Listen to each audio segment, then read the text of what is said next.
Buenas, mi nombre es Gionner Luce. En este video le estaremos explicando un poco sobre lo que es el control de velocidad de los motores de inducción, su historia, forma de control y estado de arte de control en los motores AC. Bueno, nos vamos ahora a lo que es la historia, ya que en la década de los 1888 muchos inventores intentaban desarrollar motores de corriente alterna, puesto que la ventaja de la corriente alterna en la transmisión de alta tensión a la larga distancia se veía muy contrarrestado por la imposibilidad de hacer funcionar los motores en corriente alterna. El primer motor de inducción sin conmutar de corriente alterna fue inventado por el italiano Galileo Ferrari en 1885. En 1888 la Real Academia de Ciencias de Turín publicó su investigación detallando los fundamentos del funcionamiento del motor.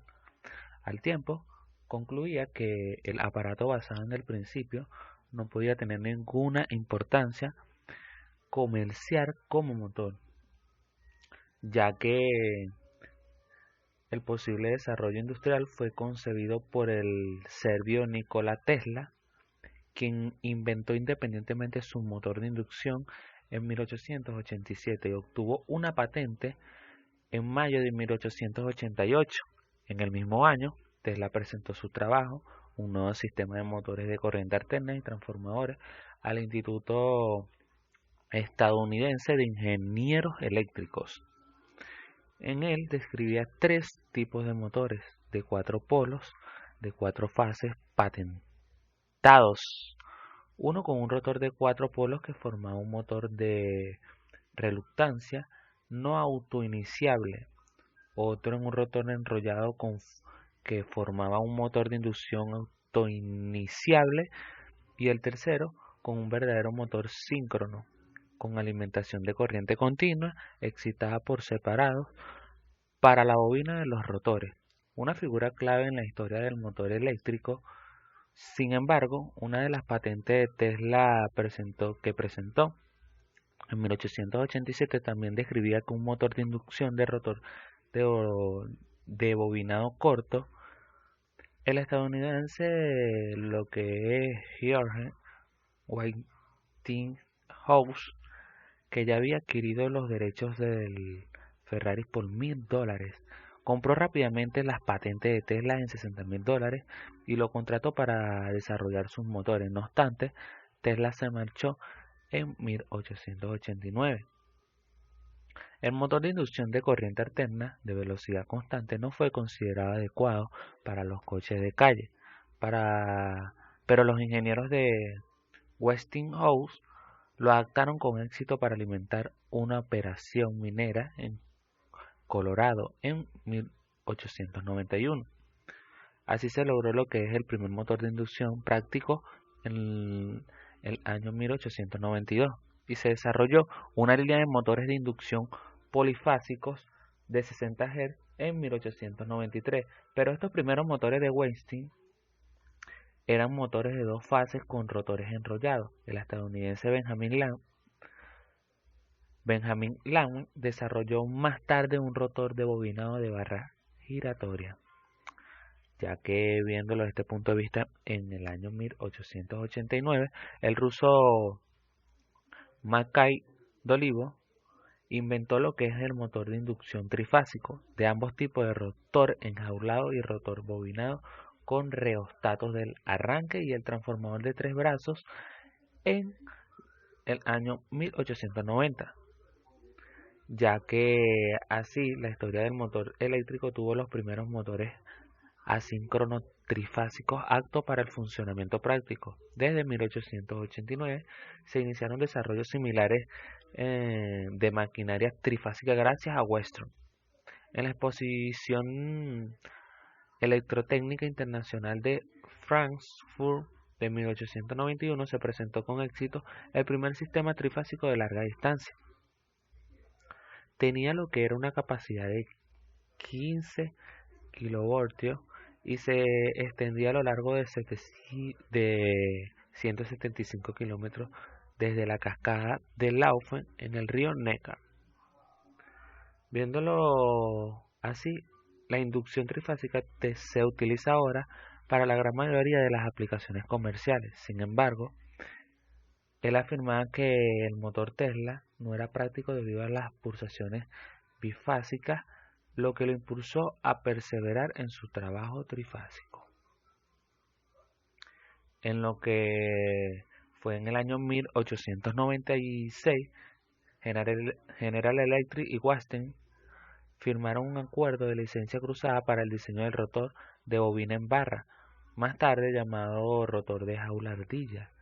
Las mejoras en el motor de inducción que surgieron estos inventos en innovación fueron tales que un motor de inducción, ya que estas mismas dimensiones de montaje que un motor de 7.5 cv de 1897.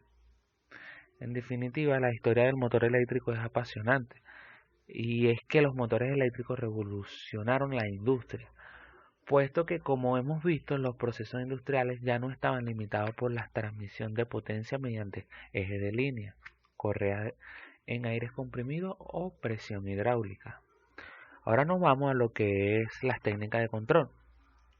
Bueno, aquí podemos ver una primera técnica de control, la cual es el control de tensión de línea aplicada en el estator. Este consiste en que el control de la tensión de la línea se realiza variando la tensión que alimenta el devanado del estator, como lo podemos ver en la imagen. Esta tensión puede regularse variando el ángulo de encendido de tiristores, ya que este sistema introduce armónicos en la red y no se consigue un buen factor de potencia. Tenemos lo que es el control de voltaje de frecuencia de línea y control escalar. Esto es una bajada de la frecuencia produciría una bajada de la impedancia inductiva, y si se mantiene la tensión ocasiona una subida de corriente, lo que podría provocar que el motor se quemara. Esto se evita modificando ambos parámetros, pero manteniendo la relación de voltaje y Hz como constante. Ahora vemos lo que es el control de la resistencia secundaria, ya que la intersección de una resistencia teórica suplementa y produce un incremento en el deslizamiento del rotor, ya que este método presenta unas ventajas que las podemos ver aquí. Una de ellas es la variación de la velocidad sobre una amplia gama por debajo de la velocidad síncrona del motor. Otra es la simplicidad del funcionamiento, tanto el punto de vista manual como automático, y la otra es los costos iniciales y de mantenimiento bajo los reguladores manuales y automáticos, ya que podemos observar en la gráfica el bajo rendimiento debido al aumento de las pérdidas de la resistencia del rotor, y a grandes valores de deslizamiento estas pérdidas son casi totales, como se puede ver en la siguiente imagen. Tenemos lo que es el control de voltaje de línea. Este es un par de motor de inducción bajo condiciones de arranque y de marcha. Varía con el cuadrado del voltaje aplicado al primario del estator, pero una carga determinada, si reducimos el voltaje de la línea, se reducirá un par con el cuadrado de la reducción del voltaje de línea, y la reducción del par producirá un incremento en el deslizamiento, ya que al bajar el voltaje de línea servirá para controlar la velocidad de ciertos grados. Tenemos lo que es el control de frecuencia de línea, ya que esto, si se cambia la frecuencia eléctrica aplicada al estator de un motor de inducción, la velocidad de rotación de sus campos magnéticos cambian en proporción directa al cambio de frecuencia eléctrica, y el punto de vacío sobre la curva característica, la velocidad cambia con ella, ya que la velocidad sincrónica del motor en condiciones nominales se conoce como velocidad de base. Utilizando lo que es el control de frecuencia variable, es posible ajustar la velocidad del motor por encima o por debajo de la velocidad base, tal como se muestra en la siguiente gráfica. Aquí podemos ver la gráfica de lo que es la curva característica par velocidad para lo que son todas las frecuencias, como podemos ver aquí. Ahora vamos a ver lo que es el arte de control de los motores de inducción en los vehículos eléctricos como tal. ¿En qué consiste lo que es el motor de inducción de los vehículos eléctricos? El motor de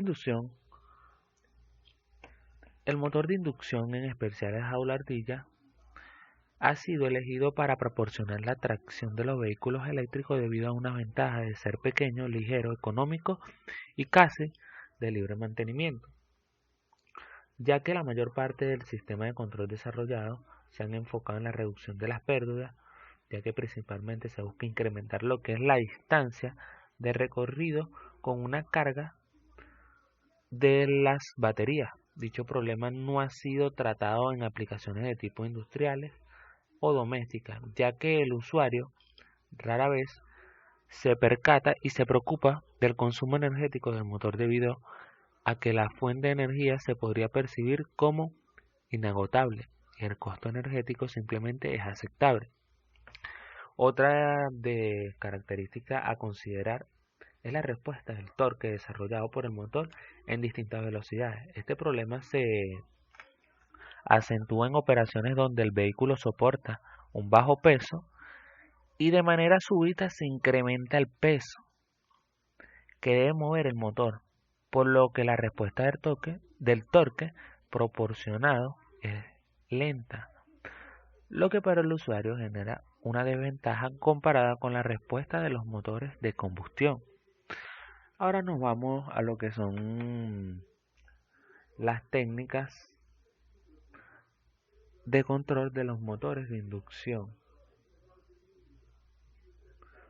En la actualidad, entre las técnicas que permiten el control de la velocidad torque, entre otros parámetros del motor de inducción, sobresalen el control directo del par y el control de campo orientado, denominado el control vectorial, ya que estas ambas técnicas logran el desacoplamiento que existe entre las bobinas del estator y rotor, que impiden un comportamiento similar al de los motores de corriente directa. Aquí podemos ver lo que es un motor jaula ardilla. Ahora vamos a lo que es cómo se optimiza el sistema de control en los motores de inducción.